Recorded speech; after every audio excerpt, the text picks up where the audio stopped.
Hey there, subscribe to my channel, and also press this bell icon so you never miss any new updates, cause whenever we upload new video you will get a notification on your phone. Part 1. You will hear a woman who has just moved into the area talking to a neighbour about problems she is having in her house. First, you have some time to look at questions 1 to 2.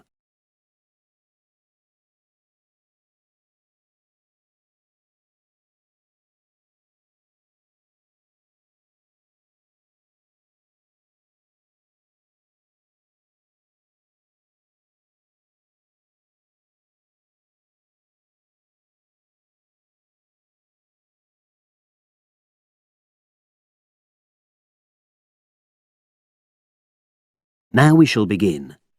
You should answer the questions as you listen, because you will not hear the recording a second time. Listen carefully and answer questions 1 to 2. Oh, hi Ruth. How are you? I'm sorry to bother you, Alistair, but I've been having some problems. Oh, come on in. What's happened? Basically, I had a leak from one of the pipes in the bathroom, and water started coming through downstairs, and the kitchen ceiling's badly stained. I've got the leak fixed temporarily, but I wasn't happy with the plumber, and I wanted to ask your advice. Of course. Well, the first thing I'd say is make sure you choose a local company. That way, if things go wrong, you're close by and it just makes things easier. Let me write this down. Right. Yes. The plumber who fixed things yesterday was from quite far away, but I chose him because his advert said he did emergency repairs. Well, fair enough. You needed something in a hurry. But another piece of advice I'd give is try to avoid calling anybody on weekends. That'll really bump up the prices. Leave it till Monday if you can. Well, yes, I think I can do that, because the temporary fix should hold. And obviously I'll need the ceiling plastered and eventually redecorated. Yeah, sure. So who would you recommend? Is there a directory? Well, there's quite a good website covering this sort of work. It's www.plasdeco.com. Is that with a K? A C. PLASDECO.com. Got it. Well, I'll try and have a look at that. Yes, it gives price and quality comparisons. Oh, that'll be useful. But I find personal recommendations really helpful as well. You know, you can find out whether you can rely on the company. Well, I know a couple of reasonable plumbers and also some plasterers. Great. Before you hear the rest of the conversation, you have some time to look at questions 3 to 10.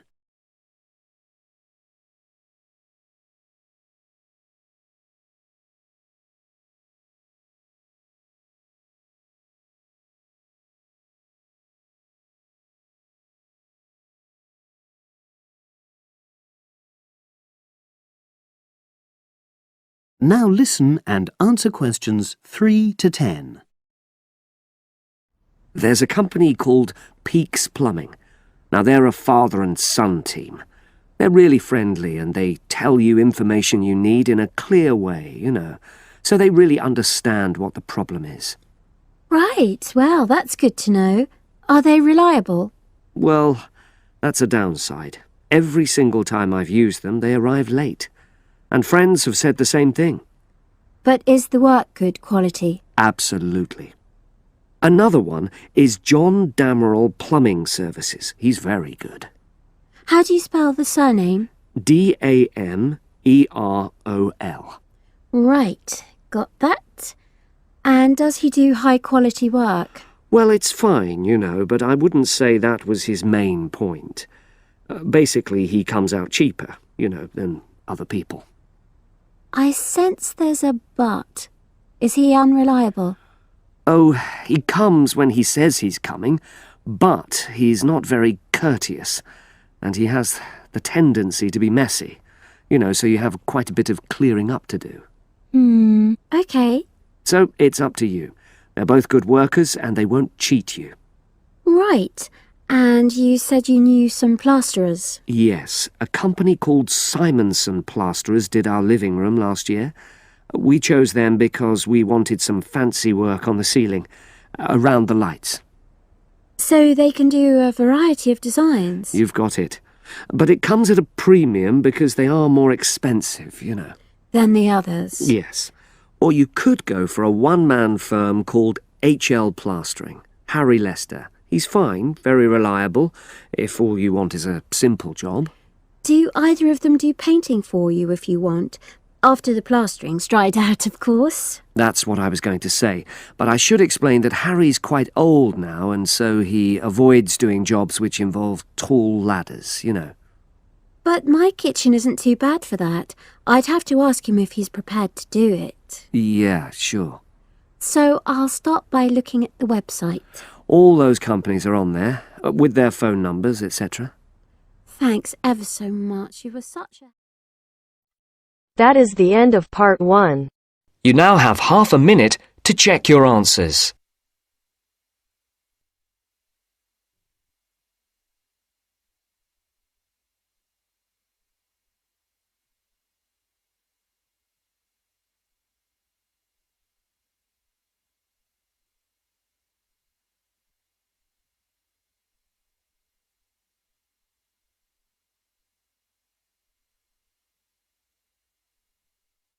Now turns to part 2. Part 2.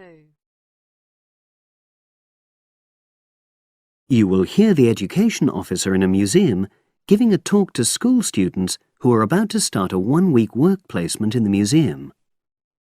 First, you have some time to look at questions 11 to 15.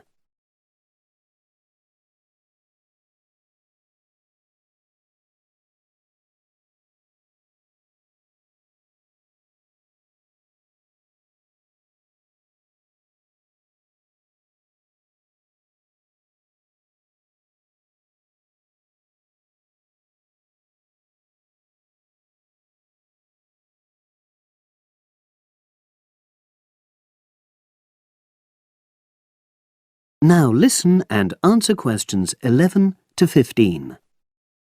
Good morning and welcome. We're really pleased that you're going to be joining us next week for your work placement. Now, each of you will already have met the member of museum staff assigned to supervise you.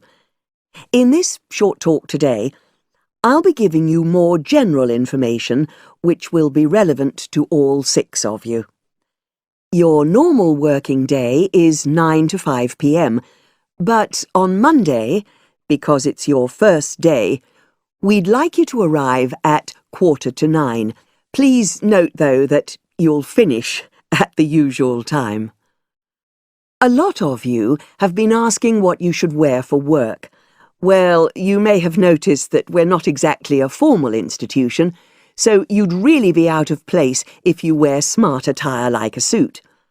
If you go out on a trip with us, then we'd like you to wear a museum cap. It has our logo on, and we feel it helps people recognise you. But on a day-to-day basis in the museum itself, we say put on your own casual clothing because you'll be doing lots of dusty, messy work.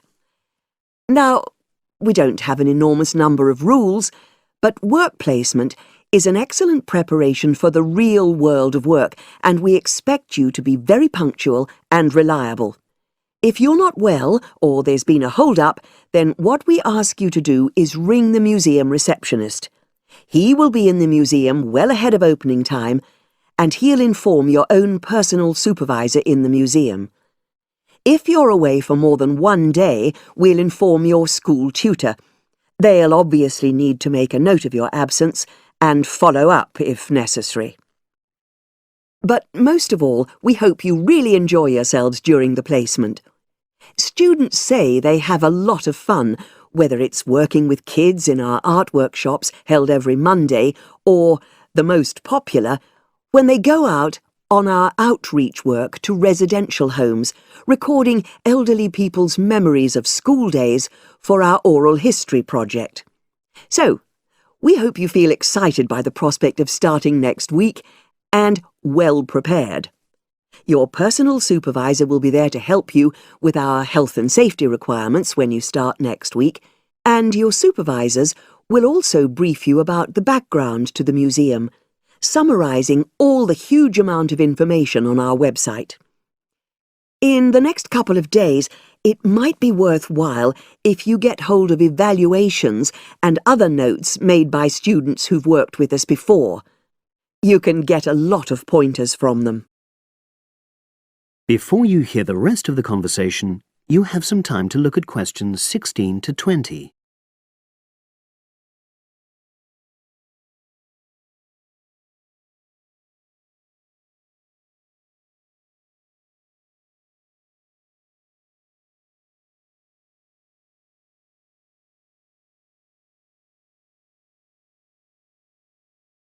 Now listen and answer questions 16 to 20. Now, before I finish today, I wanted to help you find your way around the museum. When you start next Monday, the first thing you'll need to do is sign in. Come through the main entrance and you'll see the main staircase straight ahead. To the right of this is the statue of the horse, and just behind that is a door. Go through that, and that's the sign-in office. Now, on the first day, you'll be working in Gallery 1. You'll find this as follows. In the central courtyard area, close to the entrance, there's a large chest where visitors put donations for the museum. The door just behind that leads to Gallery 1. The workshop you'll be taking part in starts at 11, but if you want to go in earlier, you can get the key and let yourself in. The key box is quite hard to find. Walk behind reception, and it's between the large gallery and the bookshop. I haven't mentioned breaks, lunch, etc. Unfortunately, our cafe's closed at the moment, so your best bet is to bring a packed lunch. We tend to have our sandwiches in the kitchen area. Go round the reception desk, and you'll see a small circular cabinet. The door to the kitchen area is just behind that. Now, every day, we put up notices about what's happening in the museum. Your supervisor will brief you, but if you want to check up on details, look on our staff notice board. This is in the corner of the play area, at the back, on the wall of Gallery 3. If you have any questions, I'd be happy to help. That is the end of part 2.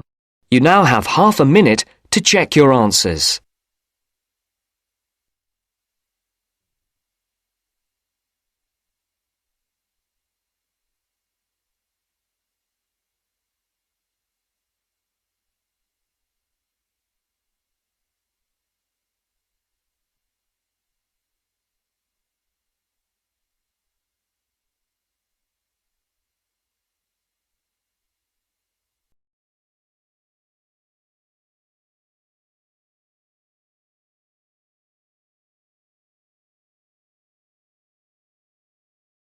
Now turns to part 3. Part 3. You will hear a business studies student called Sam talking to his tutor about an IT project he is going to do for a local company called Turner's. First, you have some time to look at questions 21 to 26.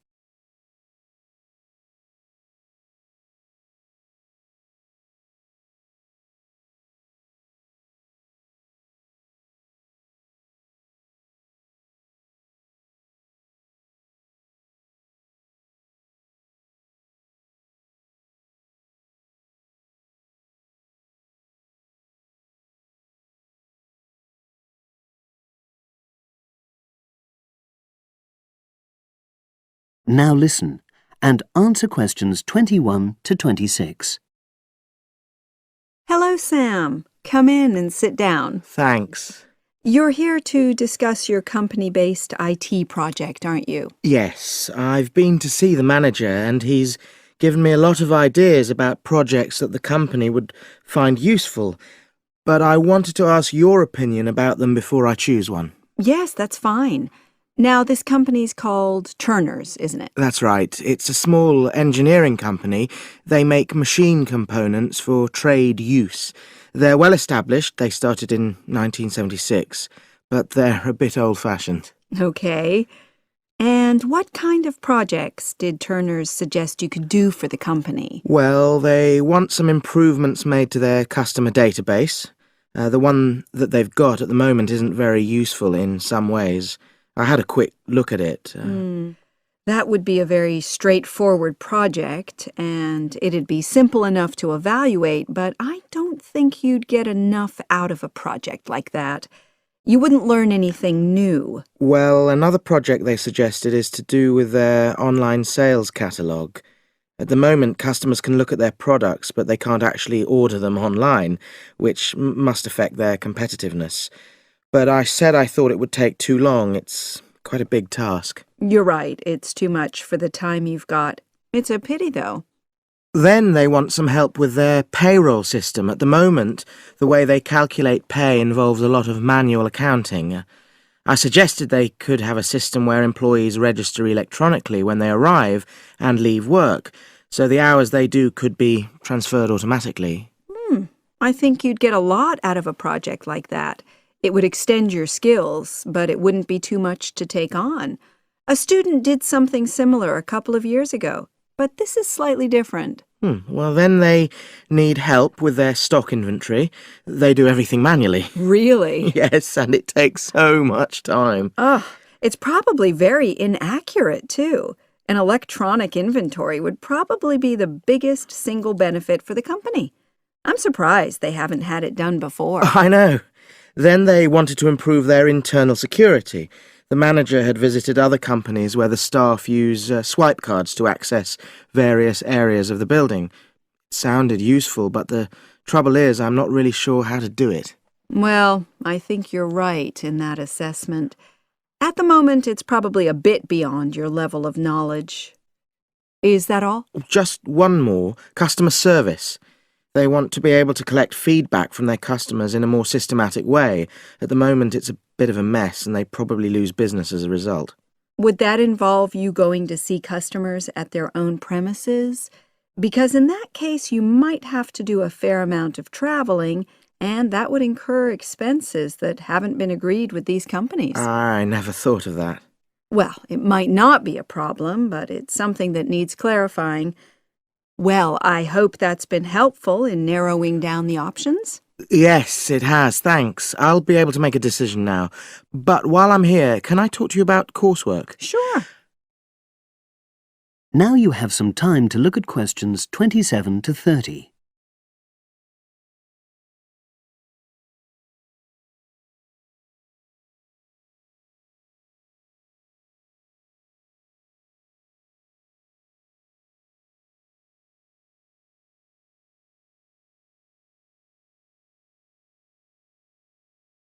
Now listen and answer questions 27 to 30. I'm not very happy about the way our group assignment is working. There are some problems. Oh dear. Are people just not getting on with each other? That's the worst thing. Actually, we're all friends, it's not that. But when we're having a discussion about the assignment, one or two people end up doing all the talking and the rest don't say anything. It's a bit frustrating because we need plenty of debate. Well, that's a common observation. You're studying in a group with people from all over the world, and you all have your own ways of participating. In some places, students are more used to listening than talking, and vice versa. I suppose you're right. I'll try to remember that. Does everyone pull their weight as far as sharing the workload is concerned? I'd say they do, yes. And our group elected a leader. She's very good at making sure no one's overloaded. But personally, I feel that there are just too many of us in the group. Whenever we try to arrange a meeting, there's always at least one person who can't make it. It's not anyone's fault, it's just that we've all got slightly different timetables. Well, I'm glad you've talked to me about it.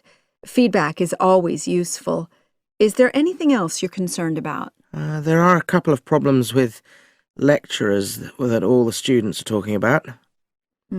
Last semester we had negative feedback about the way lectures were organized. There were several occasions when the wrong room had been booked or the same room had been booked twice, that sort of thing. Is that still a problem?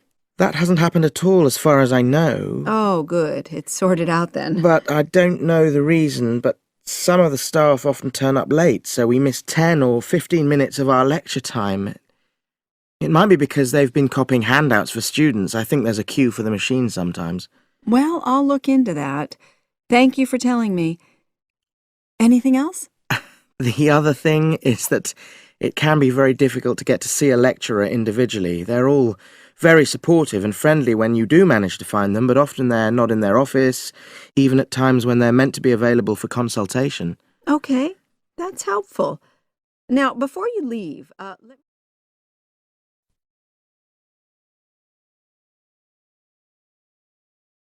That is the end of part 3. You now have half a minute to check your answers.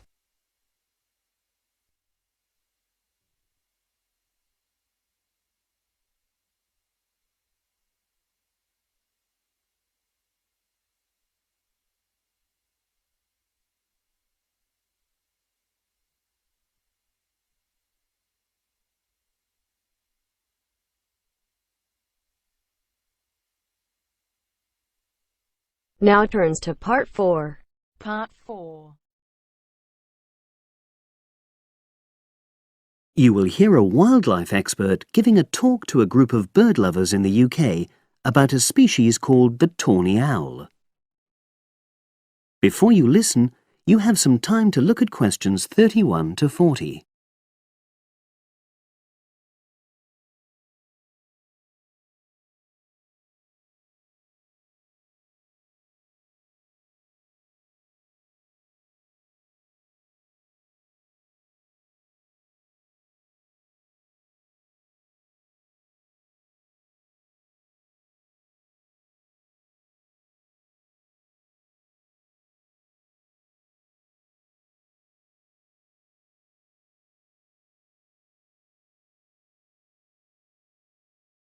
Now listen and answer questions 31 to 40.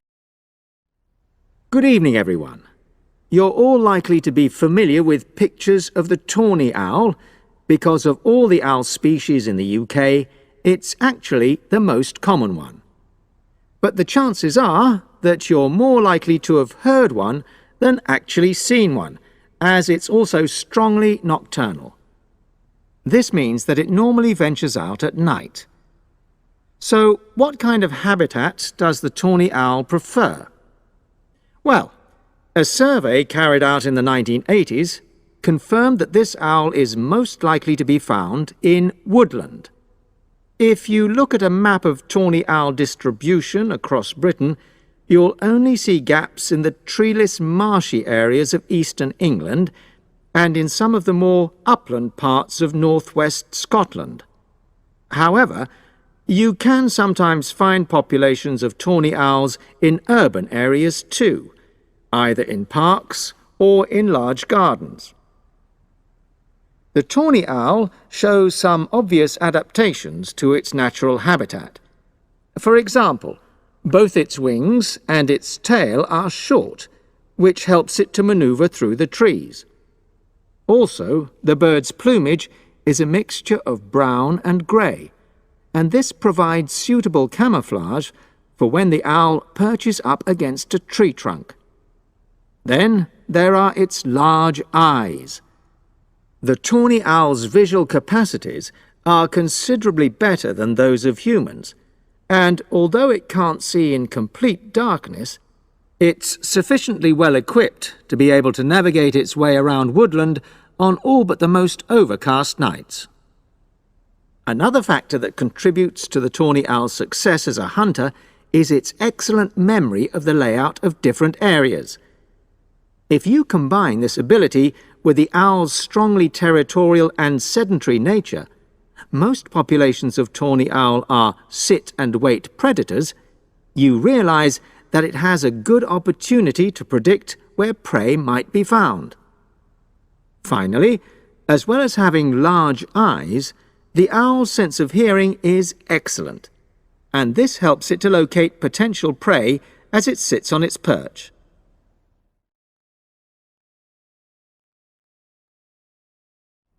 Turning now to the tawny owl's diet. Woodland tawny owls feed mainly on mammals, especially small ones, such as wood mice and bank voles.